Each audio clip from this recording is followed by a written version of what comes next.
Yeah, it's good enough, especially for this channel. Right.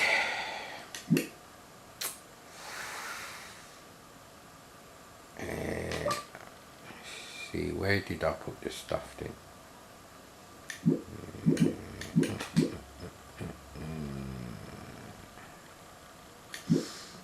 I finally remembered to put various things on the USB stick. That's so inconvenient with a USB stick. Mad Commodore 1 has got all 6 USB ports used, so there you go. And you've got to be very careful when you unplug hard drives from Windows, because if you unplug two and plug them back in, it can swap the drive layer around, and then all your shortcuts will just not work anymore. Well done, Microsoft, well done. Right, let's get Carnov out the way. You've already seen the loading screen, so it should work with accelerated disk loading, because I tried it on Vice. Now there's something very interesting going on with Carnov.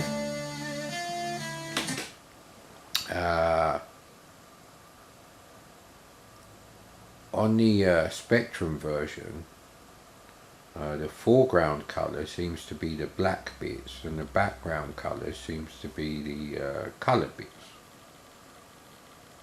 Yeah, I'm not really going to be playing this for hours, so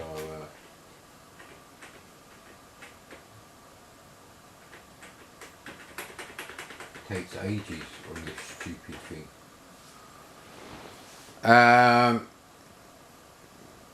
So yeah, when like things overlap, I don't know why they did it that way on the Spectrum. I had a quick look on the long play on the C64, like an idiot, so I know how bad it is, because I'd already looked at the Spectrum one and I thought that's a bit weird, why they do.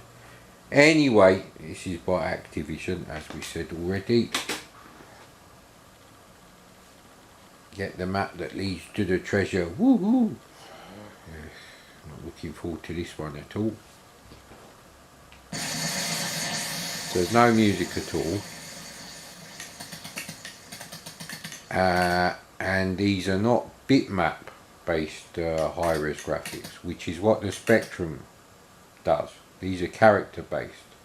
So the background always has to be black.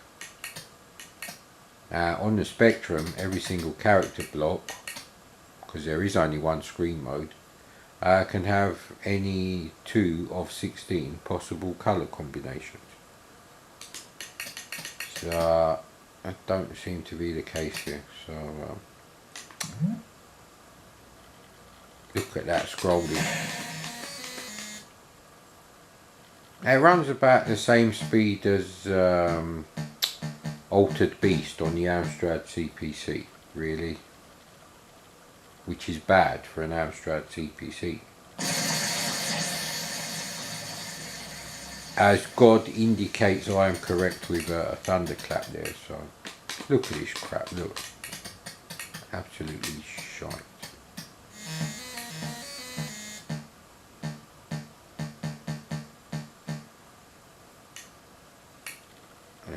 I think you have to shoot him. Yeah, do we need the thunderclap every single time?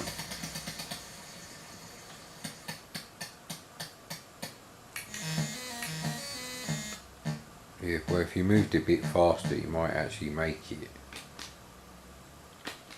Everything about this game is absolutely shit.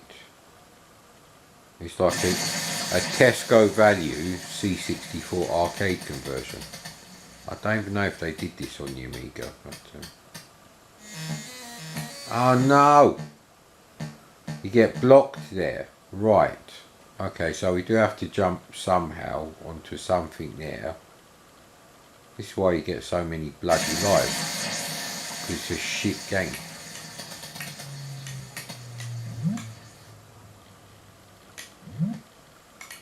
Ooh. Right, you've seen enough of that game.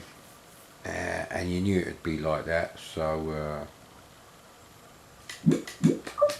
Let's exit to carousel mode and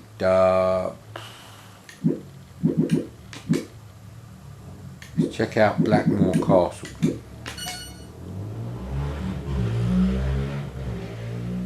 Yeah, he did whatever that means. No, it must be loading. I'm pretty sure I tested this one as well, so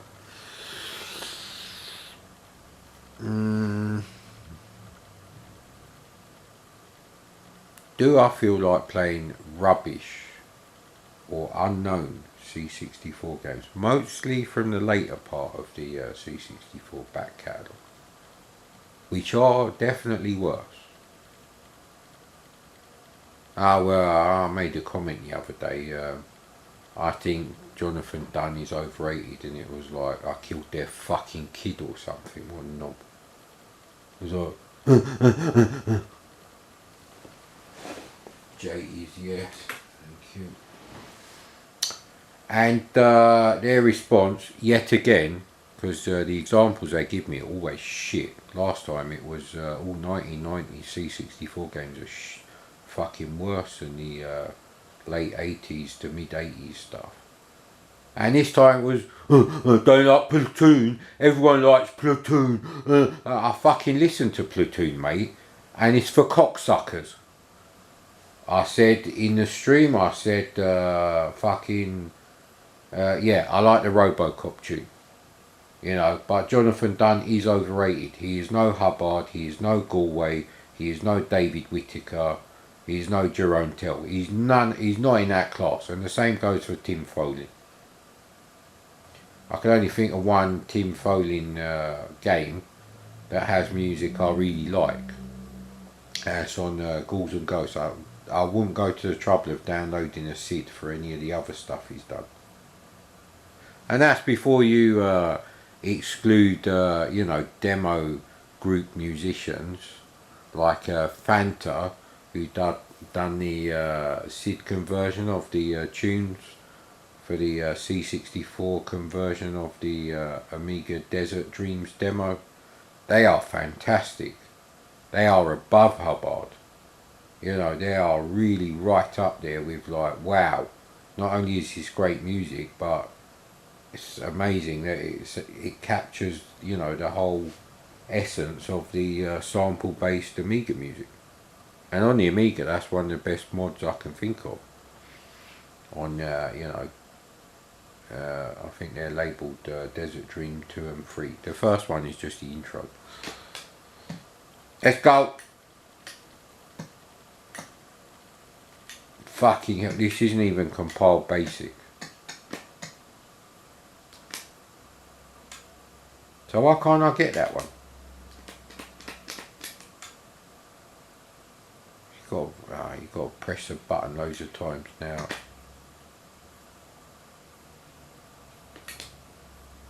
The old straight fucking triangle jumping path, that's great. I was going to say, oh no, you have to collect them again. So this is like someone who couldn't afford to buy C64 games, but liked Manic Miner that he tried on his mate Spectrum. Ah, fucking hell. Come on, mate.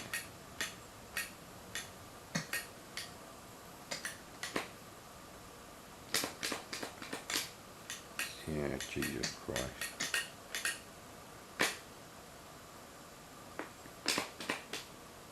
Wow, we actually, if human beings live to 200, I might do a long play of this game, but they don't. So yeah, what's so fucking good about Platoon?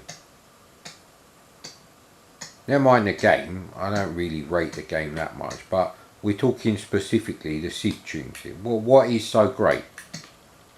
It's not good for a funky piece of music, and it's not good for a, you know, a rendition, because Platoon has got adagio in strings, and that's one of the best bits of classical music, and he didn't even make an attempt. He's got his usual shit fucking repertoire of, you know, let me guess, that's, oh, we actually made it, I'm surprised. Oh, there's a lot of delay on the controls.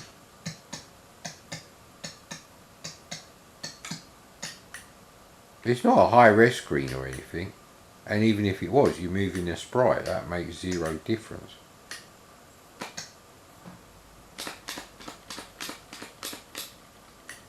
Right, okay, of course those ones are going to be a cunt now.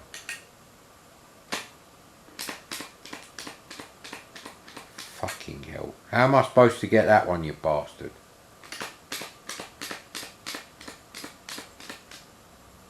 And you've got to jump over these shits. How am I going to get that bastard thing? Fucking look at the delay. Alright, end of that one then. Yeah. Probably is easier in classic mode. Let's play Mr. Dude's Castle. So I went through all the SIDs there and I thought, oh, you fucking dumb cocksucker. And the problem with this cunt is he's an arrogant prick and he can't believe that someone knows more about the C64 technically or the entire catalogue. He probably got a C64C in fucking 1990 or some shit like that, like fucking nostalgia nerd prick. These people, you do not listen to these people when it comes to the C64 because they never fucking played the old games. See, if you weren't playing video games in the mid-80s and you're that fucking young, shut the fuck up, mate. I know more than you. I know everything about the VIC-2 chip. I know more about the SID than you do. So don't tell me fucking tune is an excellent tune because loads of your fucking dumb millennial 90s born cocksucker fucking subscribers. So what if you got fucking 50 times more subscribers than me? You're still a prick. A fucking prick, mate. Go and listen to fucking Rambo, mate. Go and listen to the soundtrack to Rambo, which is an orchestral thing. And then fucking go and listen to Martin Galway's renditions. There's some fucking talent. Jonathan Dunn was fucking about with FM based synthesizers. He's probably never used an analog synth in his life. He's a fucking prick. And he did two good tunes and they're identical. One is a Batman loader and one is a Robocop loader. What the fuck is going on there? You've got like wah wah wah and then it's the same fucking tune for 4 minutes. Gary Bracey was a cocksucker and he fucking paid Jonathan Dunn to do that. End of story, mate. If you don't agree, click off, next the video, fuck off, drop dead. Fucking knob. I'll press run, stop your cock. Already had the SD card taking 15 minutes to fucking copy a file that usually takes, I'd say about 3 minutes. Oh, what the fuck is going on with that shit? Unlimited lives? No. Unlimited ability? No. Starting level? Yeah, 1. I will do that. I might want to see different graphics. That was the whole point of playing C64 games back then. Good, 5 button starts again. And it's joystick put 1. But I tested this. And it started me on bloody keyboard. It's quicker to load the fucking thing again. The negativity of Mad Commodore has affected the... Get out there, mate. Right, tapes. It is again. Right, okay.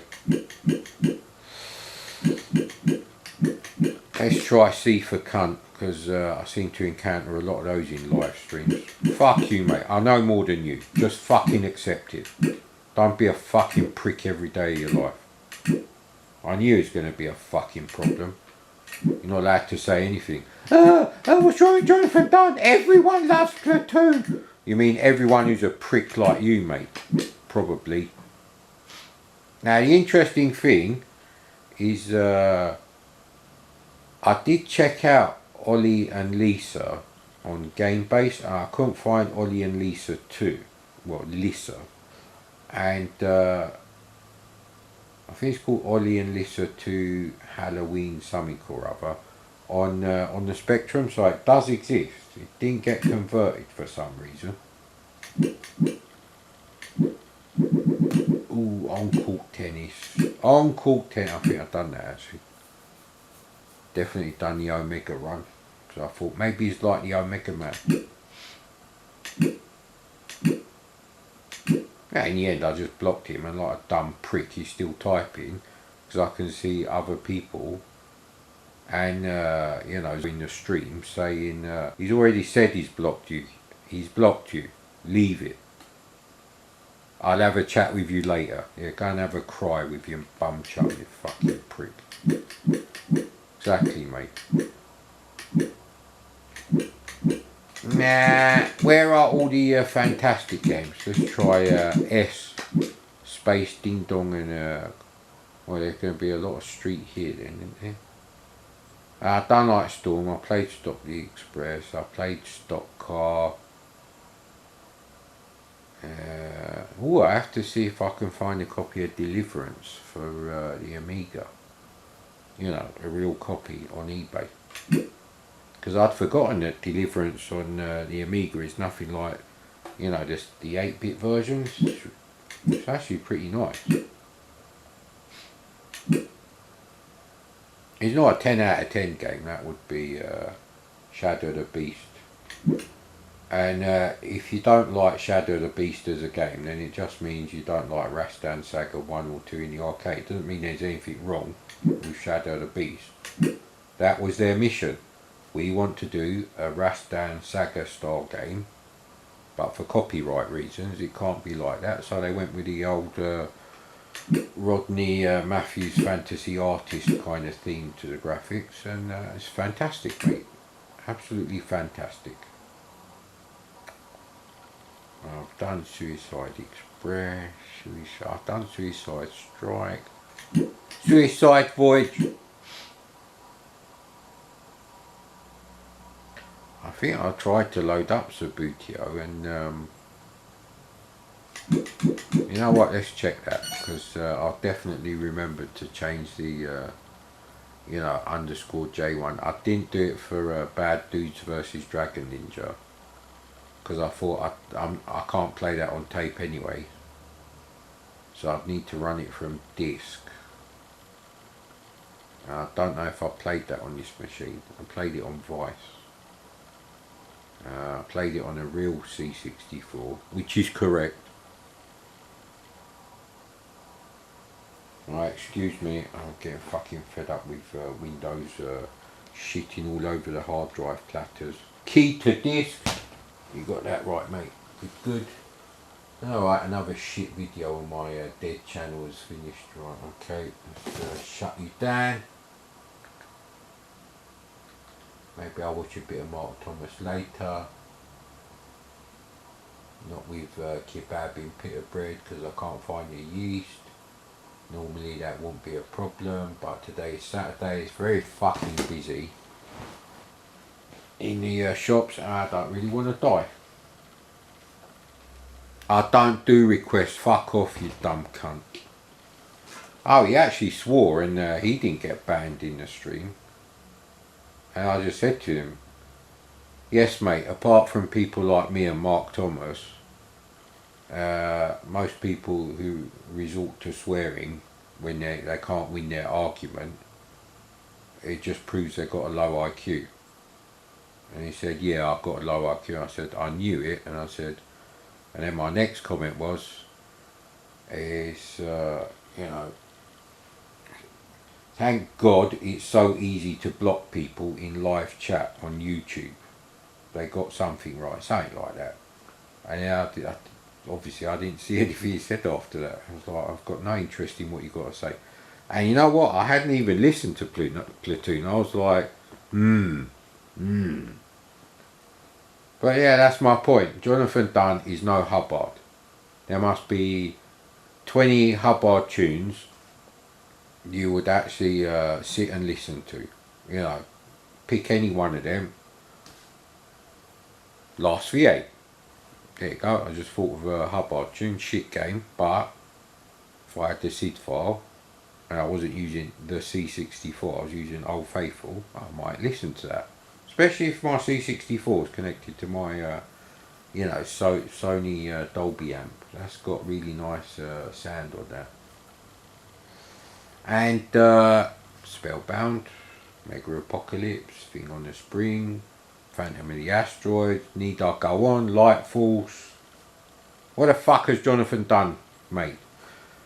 Martin Galway's a little bit more complex, but he's still better than Jonathan Dunn, because he's done everything in every type of like style of music. So he's done a very orchestral, very complex SID instrument based Rambo soundtrack. Rambo 3 is shit. Mostly, I think I played this. No, it's Joystick Port 1, we've done that already.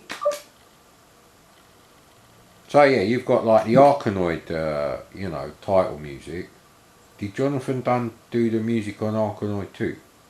Anyway, the music on Arkanoid 1 pisses all over the music on Arkanoid 2. It's very funky, but at the same time, you've got the very moody music of Green Beret, Rambo. I'm talking about the loader on Green Beret. You know, he manages to do different styles of music. Jonathan Dunn's shit and Tim Foley's shit and all the other people who come after are fucking, all their shit sounds the same, mate. You can tell straight away who it is and what fucking sound chip version it is. Ooh, is that Robocop on the Game Boy or is it on the SID? No, because it sounds exactly the same as fucking shitty Platoon, you cocksucker. Now, I do remember going on about this last week, because last week the argument with that prick was about, I said after about 88-ish, you know, C64 games were going down the toilet because they were just quick conversions using the worst screen mode, BBC Micro Colours plus greys or browns, which is true. Psycho Soldier, I can't remember when it came out, but that doesn't do that. That's one of the few multicolour bitmap games, hence it's so slow. So actually, I might actually check that out now. Right. It's not a great game. It's not a great example of multicolour bitmap mode. Just seeing if there's anything else to play. Pole position. Yeah, you know what? Fucking, I played pole position. Yeah, no, that's the first one. I don't have pole position 2. Did that come out on tape? I'm not sure if it did actually. Get ready for the US gold loading music. And that fucking conversation erupted. Oh, what do you know? I know more than you, mate. Do you know how the fucking VIC-2 chip works? Do you know what is possible? Because if you don't know what the machine is capable of, how the fuck can you talk to me about games getting better or worse? You show me a game which has got better high-res graphics than Lord of the West on the C64. I think not, mate. Bitmap high-res graphics. And that's the reason. Because the bitmap modes on the C64 are not shit. But there are plenty of static screen C64 games that use fucking character-based fucking single background colour for the entire screen. Fucking high-res mode. Which is shit. Don't like that. I don't think Auf Wiedersehen Monty did that. I think that did change the background colours. So this isn't really doing anything. So maybe it's a standard loader on the first one. Let's go back to Psycho Soldier, innit?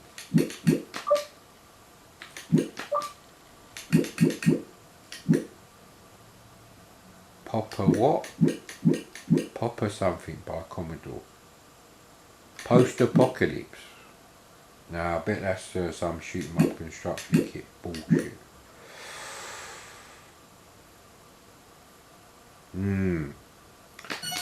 See, Power Drift has to use that small size screen mode. You know, character based. It's got no choice because you need all the CPU time to work out the 2.5D stuff. See, I have conversations with other people, and someone said to me turbocharge is great on the C64, and I said yeah, it is actually a nice game engine, but I said because you have to like choose left or right on the forks in the road, and if you pick the wrong one you end up with a dead end and lose loads of time. I said it does become a bit of a memory game, unlike Chase HQ, where alright, you do lose some time if you go the wrong way.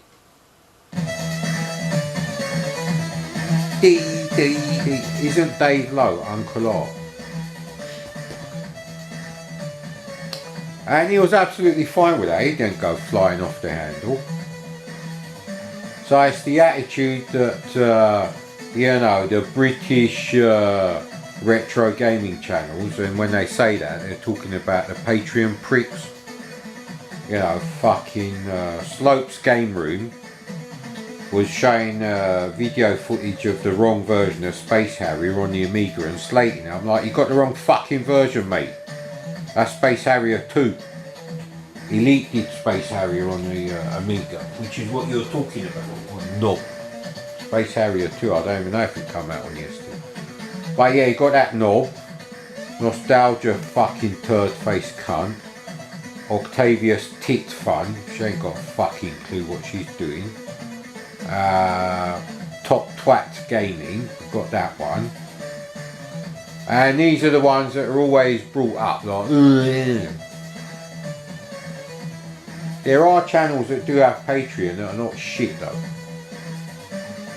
I think one was Replay Retro, but he's kind of given up on it because his sub count is kind of stuck. And he'd rather spend his time working and earning money than doing YouTube.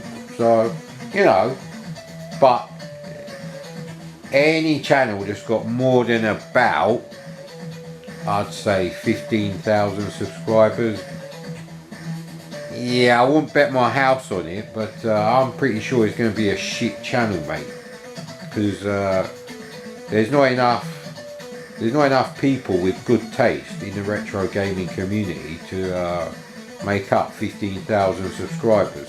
It's going to be made up of clueless knobs, and therefore the channel is as well, because they cater to them and that's all they know. So I suppose it's a problem with the superior generation like me on YouTube has got a very small presence. It's got nothing to do with the fact that you only concentrate on 8-bit computers or whatever. Coy, didn't I look like the bad guy with the tattoos all over his body in that Dan Brown's The Lost Symbol thing?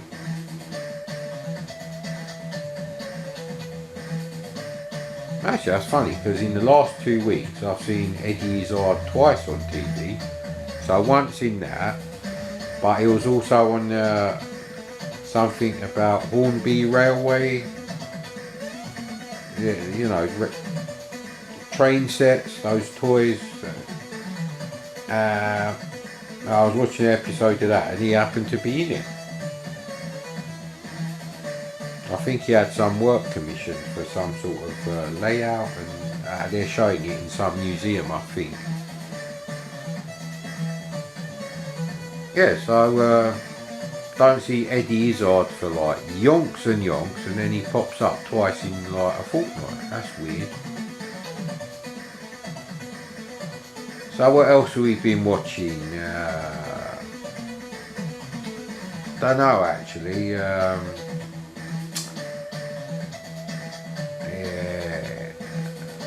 Right, just to set the record straight, I actually like this channel.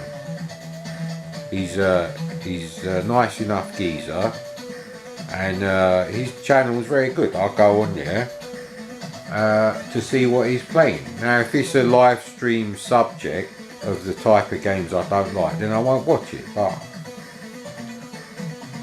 I used to play Amstrad games all the time. I had no choice. My best mate had a CPC, so from like 84, 85-ish to about, I'd say about 88, I can't remember. I think he got an Amiga in '89, but he kind of stopped playing on his CPC around 1988. That's when he was more interested in doing martial arts and just watching videos and stuff, and going up the arcade and going to the pub.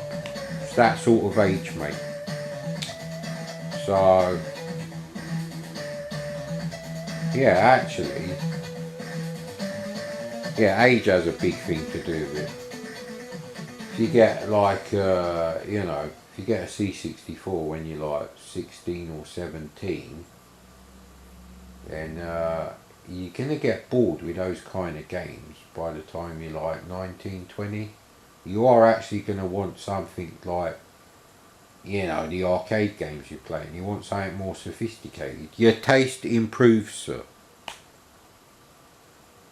I never have these problems on N. Jenkins' live stream. And he only does Spectrum. Well, lately. I don't think he's done an Amiga stream for a very long time. Apart from that time the other day, when his computer was like, for some reason it wasn't running his Spectrum emulator properly. So we swapped over to the Amiga. But yeah, I don't have a problem with anyone on there. And I've got Commodore in my name, but people are quite happy to chat to me on there. I'm not the fucking problem, mate, because I'm not an arrogant prick. Someone says to me, well, Amstrad games are not quite the same situation as the C64 library. They continued getting better. And so it's like C64 budget games. They continued getting better up to the early 90s, because all the best budget games that are like, similar to console games like CJs, DJ Puff, that kind of thing, they do improve. Now, early budget games are fun, but they're not big games like CJ or DJ Puff or, Right. I'm going to go to the forest, because I'm a forest kind of guy. Where's the one with a bald head? I'll go with that one. No, actually, we could have that. Yeah, there's one who looks a bit like Richard T. Jones, so we're Richard T. Jones in the forest. Let's hope his joystick port 1 or 2.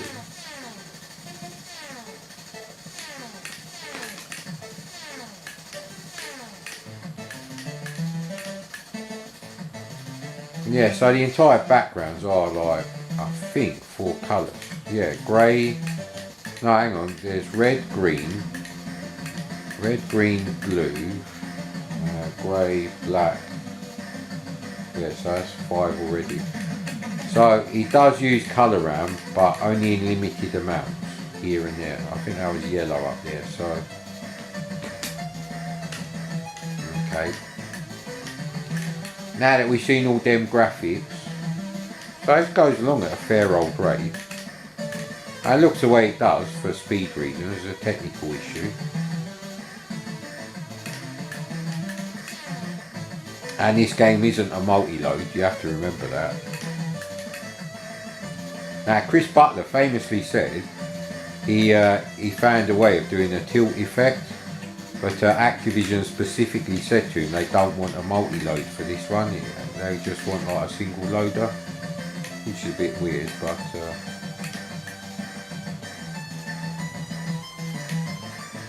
so that would have been interesting to see what little trick he'd come up with, but obviously he needed to use like extra memory. The more memory you have, the more like stuff you can do that's like pre-calculated. So I mean, this rotation business here, it's not a proper rotation, but like me and Kramer, he faked it. Sometimes it's enough already and you just want to get some sleep. Game over. Yeah, I probably shouldn't have stopped to count the colours. Let's try a different track. Let's try the Palm Beach, right? I'll be Richard T. Jones again.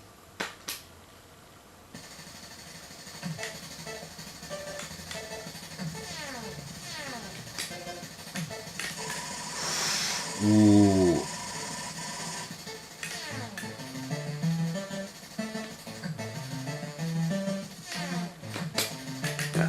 just bad luck that I got like spun out there. So because these roadside graphics are bigger, it is doing the game engine a bit slower now.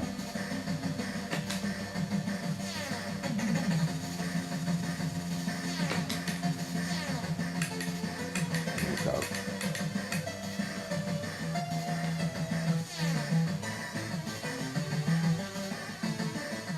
I mean, to be honest, if you love Power Drift in the arcade and you had an 8-bit computer or console at home, it's never going to be a happy experience buying it to play at home. So anything below the Sega Saturn port, and I'm not really interested.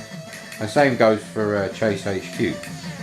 Chase HQ's rubbish on the Sharp X68000. I don't know why. It's got more than enough hardware sprites. They should have done better, right? You know. But people rarely talk about Chase HQ on Sharp X68000.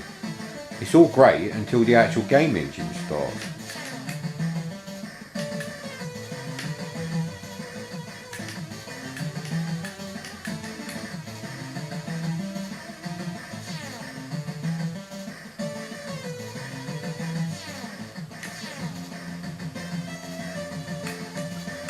No, we've done it. Oh, we just made it.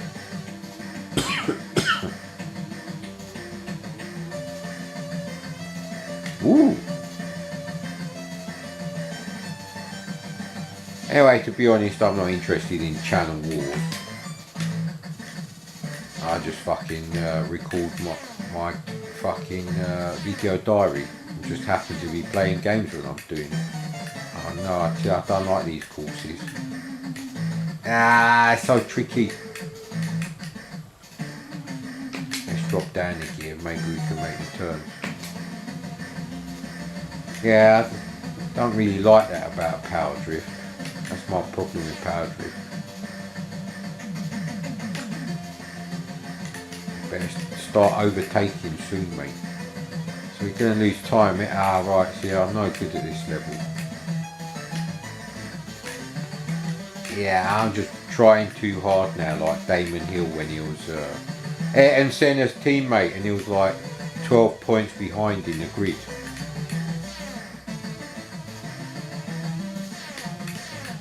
Ooh, so, despite my terrible driving on this section, oh no, you slow down really fast and speed up really fast, but I don't really. Because there's no roadside objects, it just don't give me a sensation of, you know, how soon the curves are going to come up. So we've lost this one now. We need to get to third place. No, we're not going to do it. Especially if you drive off the side of the road, mad Commodore. Now I can argue with that one, mate. It's not like I go out to have a fucking argument. Ruined my kebab, that did. Won't be having kebab before fucking going on that shit anymore.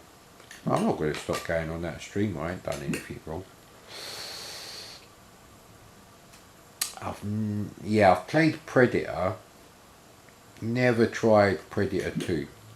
But I fancy a bit of pole position now. So let's try version 2. Let's try making a roll up.